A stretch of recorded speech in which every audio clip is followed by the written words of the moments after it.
Now to add a Z-Wave device, the first thing that you'll need to do is enter the ISU.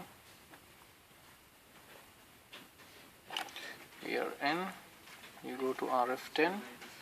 Now you go, let's suppose he's using this system, and we go to tools and include devices. Okay, here you see ready to include devices. Now we go here and under RF10 change it to 1.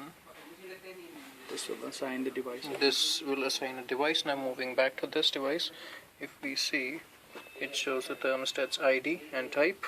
Okay, so this has been included, so it is done. Now we hit done here. Now to exclude a device,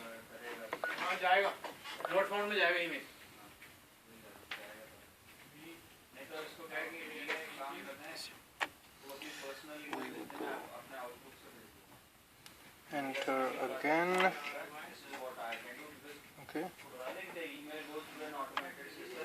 Okay, now that device has been excluded.